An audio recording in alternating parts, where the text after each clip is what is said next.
Vinnie Paul watched his own flesh and blood get shot multiple times right in front of his very eyes. I am in no way, shape, or form going to test nor judge what he is feeling inside.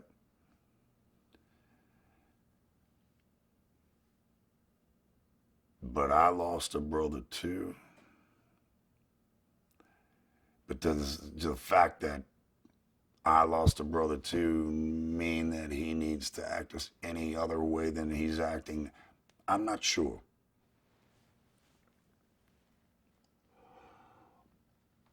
But I'll say this.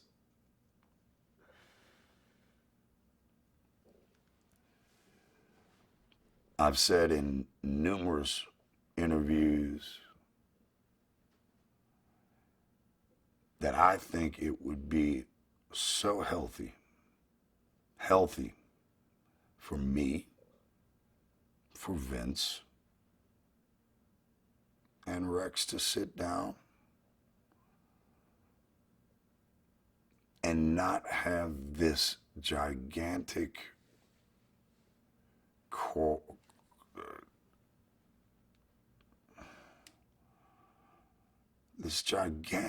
separation to where there is absolutely no chance at healing. That to me feels unhealthy. To have a loose end in life,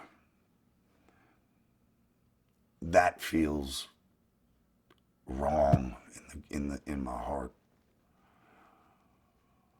Once again, I cannot think for Vince. Do I wish he'd want to sit down and speak with me? Of course. Dying for the guy to sit down with me. Matter of fact, I've even written in emails, you know, Vince, if it's just this wall of anger and you feel like you need to just beat me up, I'll let you just beat me up. As long as we can sit down after and talk. Whatever it takes, man. So, you know, it is what it is.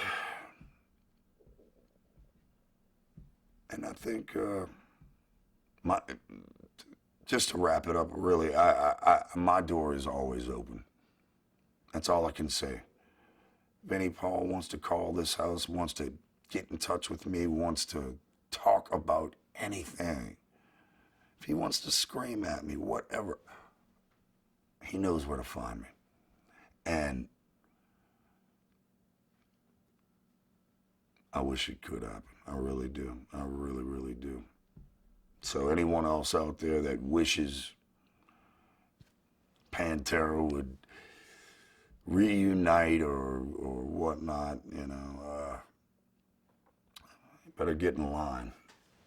Because, you know, there isn't a day that goes by that I don't think about this very fucking thing.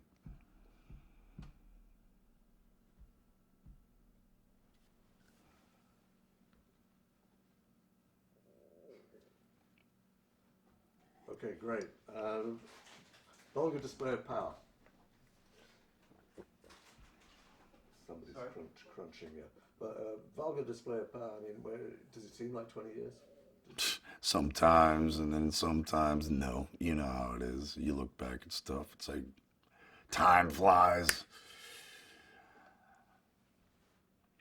And then sometimes, you know, I don't know.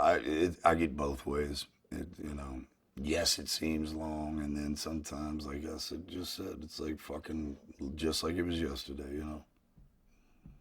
I mean, when you get something like an anniversary edition, you know, there's a whole bunch of kids, teenage kids, 20-year-old kids who'd never heard it in the first place, and suddenly, you know, there's a lot of publicity and so on, so they'll listen to it, and it'll be completely new to them. I mean, that's always stunning in a way, isn't it? Like, do you think can there be a 40th anniversary and a 60th? I mean, is this a record that will last and last? That's tough for me to answer. really, I'll leave that to the conjecture and judgment of the fans out there, you know, of all ages, all age groups. But you bring up this new wave of youngsters out there that, like you say, it's their first listen, their first spin with Pantera. You know, it's hard for me to judge it because when Vulgar Display came out, heavy metal production, the sound of heavy metal, was going through so many changes. And we were at the forefront of this more modern sounding thing. So at the time, it was this modern sounding heavy metal, unbelievably tight, angry group. And 20 years later, you know, you've had so many bands that have used that same formula since then. You know, I don't know what kids will think. So, you know, I don't know. That's a good question. I'll leave that up to them to answer. I'll ask a supplementary question on that. Because so at the time when you were making that, did you have a sense of like the tightness, the kind of, it had a lot of rhythm in it too, right? That was our strength. Pantera didn't have to, we knew one of our main strengths as songwriters and as a genre band, we did not have to play fast for the sake of speed. We didn't have to do anything for the sake of extremity. We knew that our strengths were our rhythmic shaking of the room, so to speak. You know, we knew what moved the audience. You know, we knew what our strengths were. So, you know, definitely, I got to agree with you. You know, we were a rhythmic force. Can you hear my gut growl? I thought that was me. No, it's my gut. Let's just have a look on sort of influence question. Which bands would you point to and say that Pantera had influenced? Like you said, an awful lot of bands came after you. Oh, I don't know. You just said to me. I'm not gonna name drop any bands, but there's a lot of bands out there, modern bands, even bands that have been around for a decade at least or more, that, you know, you can hear, you know, like just little things like production. You can hear where Daryl's guitar tone has been mimicked as best as possible, and Vinnie's drum tones have been mimicked, you know. And, you know, there's a lot of tough-ass lead singers out there with, you know, these days who, when they speak and address the audience, I guess I've been used as a prototypical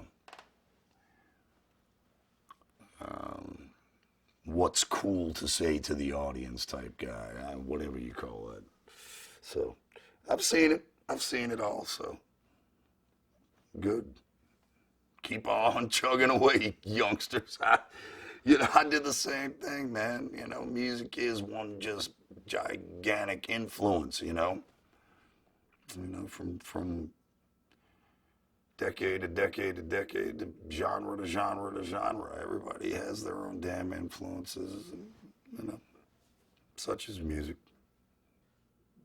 How would you rate Daryl as a guitarist, thinking back?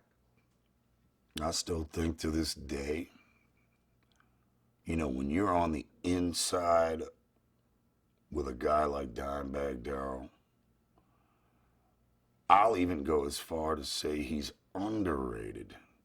Because I don't think he showed one side of himself, really. You know, we were writing heavy metal songs, and sure, he could do the blistering leads and all that whatnot. He's an excellent lead player, excellent rhythmic player. But the guy could play anything, really. I have bragged about it before, but if those guys wanted to sound exactly like a country and western band just for a couple seconds, they could just break into it, and man, it sounded authentic. If he wanted to play in a,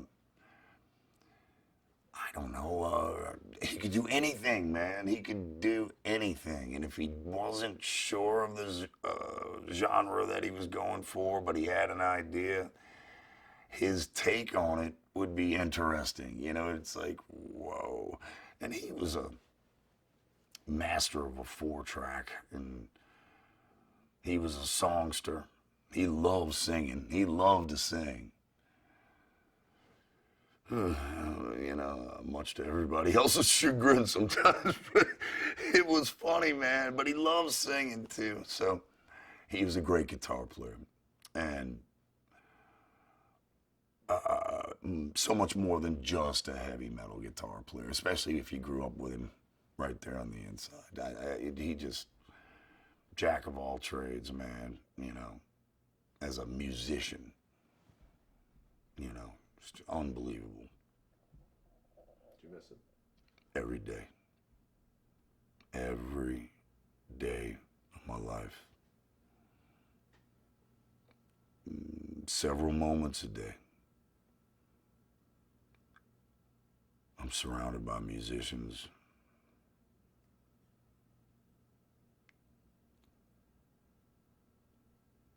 There's little mementos laying around everywhere. Platinum records upstairs, gold records next door at the friggin' jam room, guitar picks, little things. You know what? None of that matters, because I'd probably still be thinking about him anyway. Great man, too. Good man. Great man. And when he wanted to be, he could be even greater. One of the biggest hearts I've ever been around, come across. Intense character. Spoke his own language. I hear his voice every day. Something, no matter what I do. Even when I don't feel like working out, tired of it, sick of the grind, I can hear him in the background. Get your ass up, Anselmo. Put in the hard work, you young son. It's worth it. Every day. Okay, that's great. Thanks, Phil. Is there anything you would like to say, by the way, before we start? Anything just... To me, the story of Pantera will always be a good one, an inspiring one. There's been a lot of bands. We're not the first band to have a drug problem fall on us, an alcohol problem, and then death, murder. And it makes me think about a guy like John Lennon. And when his life is celebrated, it's a beautiful thing a whole lot of times, most times, as it should be. And that's how I think about Dimebag. That's how I think about the years with Pantera. Those are years that should be celebrated, not the bitter, ugly ending. Was there a band falling out? Sure. We're not the first. Dimebag being murdered. Can I come to grips with that? Hell no, there's not. There's a tremendous part of me that, how can you reason with insanity. You can't. And if you stay there long enough trying to reason with this insanity, you sink. At least I do. I sink. I can't progress. I have chosen to take that proverbial step forward. I need to walk forward, man. Not sideways, not backwards. And in order to do that, you've got to move on. Doesn't mean out of sight, out of mind. We've been over that. Dimebag is in mind. Pantera is in mind every day. I just choose because I feel like it's healthy for me. But look at the good stuff, because there's plenty of it. On a percentage of the body of whatever the fuck happened to Pantera from here to the end, I mean, it's got to be 95% fucking awesome, great story. And I know the weight of tragedy. I know this, very clear on it. Once again, I'm taking the John Lennon route. It's the songs that you leave behind that are forever. Death is just death. That's all it is. No matter how it comes and grabs us, it's gonna get us all. Tragic, yeah. But Pantera, especially during this time, when we're celebrating the 20th anniversary of Vulgar Display of Power, this is the ultimate time to look at the good. And every day I gotta look at the good. And I know the critics or whatnot can say, well, Phil just is not choosing to look at the bad because he's in the equation as far as the bad goes a whole lot, so don't look that way. That's bullshit. Believe me, I've taken a good, cold, long, hard fucking stare in the mirror. I know who the fuck I am. I know the mistakes I've made. Therefore, I can move on. And whether that makes sense to anyone else, I could give a fuck. I know what I'm saying. And I have moved on. And Pantera will be a fond memory. Dimebag will always be. You can't take away those beautiful memories. He's going to be a fantastic memory in my heart till I hit the dirt. And when it comes to Pantera and healing, all I can say is my door is wide fucking open.